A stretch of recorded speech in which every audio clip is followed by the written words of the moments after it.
Think for a moment about the color red. In nature, red is a warning signal, a sign of danger, or as in the case of our protagonist today, an irresistible invitation. It is small, fits perfectly between two fingers, shines as if it had been polished by hand, and carries within it a history that spans empires, oceans, and millennia. Today, we're going to unveil the secret life of one of the most desired fruits on the planet. Welcome to Fruits Around the World, our passport to travel the globe through flavors. And our first stop is in the fascinating, dangerous, and sweet world of the cherry. To understand the value of this small sphere, we need to go back a long way in time. Long before you found it on the supermarket shelf, packed and ready to go, the cherry was a wild treasure. History tells us that it was born in the mountainous regions between Europe and Asia, near the Black Sea. It was a well-kept secret of nature until the year 74 BC. It was at that time that a Roman general, known for his refined, extravagant taste, found the fruit during a military campaign. He didn't just see food, he saw luxury. He saw an edible jewel. They say he took saplings of this tree to Rome as a trophy of war, marching triumphantly not only with gold, but with the promise of this exotic flavor. And so, in the hands of travelers and conquerors, the cherry began its journey to conquer the world. But don't be fooled by its fragile and delicate appearance. The cherry tree is a silent warrior, but an extremely demanding one. It operates on a dramatic life cycle. For you to taste that perfect sweetness, the tree must mandatorily experience cold.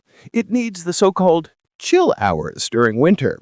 It is the moment when the tree sleeps, saves energy, and prepares itself. Without this icy rest, there is no awakening.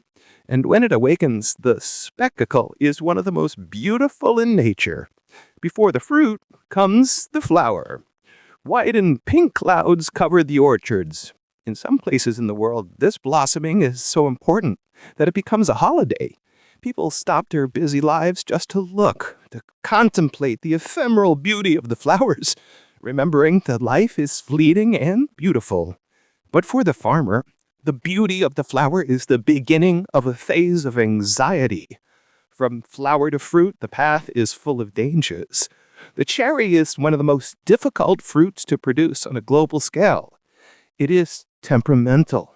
If it gets too hot at the wrong time, the fruit doesn't form. If heavy rain falls near harvest, the producer's worst nightmare happens. The skin of the cherry, stretched to the limit with sweet juice, simply cracks. A cracked cherry loses its commercial value instantly. That is why in many modern orchards you see scenes worthy of action movies.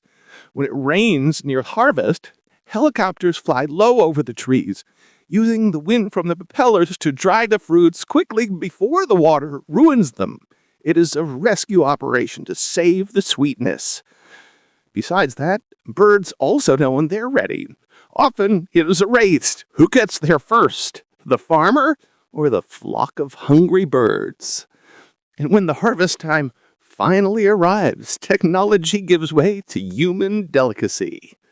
The cherry does not ripen after being picked like the banana or the avocado. If you pick it from the green tree, it will stay green forever. It needs to be harvested at its peak, at the exact point of sugar and color. And since the fruit is sensitive, most of the global harvest is still done by hand. Hand by hand, cherry by cherry. It is a monumental job that justifies every cent of its price. But not all cherries are the same. The world of this fruit is basically divided into two great kingdoms, the sweet and the sour. The sweet ones are those we love to eat fresh, straight from the tree or from the bowl, like the famous Bing variety, dark and firm, or the Rangier, that yellow and pink cherry, which is so sweet and delicate that it is often called white gold by producers. On the other side, we have the sour cherries. Maybe you've never eaten one of these raw, and you wouldn't want to. They are astringent. They make your mouth pucker. But when they enter the kitchen, they are magical. They are the ones that give life to the best pies, jams, and preserves. Heat and sugar transform acidity into complexity. It is the cherry that doesn't shine alone, but makes the dish shine. And its versatility in global cuisine is impressive. We see it decorating the top of cakes, being a universal symbol of the cherry on top, the final touch of perfection. But it goes far beyond the dessert. In many cultures, the cherry is used in savory dishes, sauces for game meat, or dried to be consumed as a nutritious snack during the harsh winter. Speaking of nutrition, this little fruit is a powerhouse. It is one of the few natural sources of melatonin, the hormone that regulates our sleep. Furthermore, its intense red color is the visible sign of powerful antioxidants called anthocyanins. Basically, eating cherries is a delicious way to help the body recover and rest. Today, thanks to globalization and agronomic engineering, the cherry is a fruit without borders. When it's summer in the northern hemisphere, countries like the United States, Turkey, and Spain flood the market. When snow falls in the north, the sun shines in the southern hemisphere. And Chile, Argentina, and Australia take command, ensuring that in almost any month of the year, you can taste this flavor of summer. The cherry is more than a food. It's a symbol. For the ancient samurai, the cherry blossom represented the ideal life, short, beautiful, and intense, falling at the peak of its beauty without withering on the tree. For us today, it represents pleasure, affordable luxury, that moment of pause in the day to savor something that nature took a whole year to prepare. From mountains of the Black Sea to your table, the cherry traveled thousands of miles, survived empires, wars, and climate changes, all to deliver this explosion of flavor in one bite. It is nature reminding us that the best things require time, patience, and a lot of care. Now, I have a question for you who accompanied us on this journey.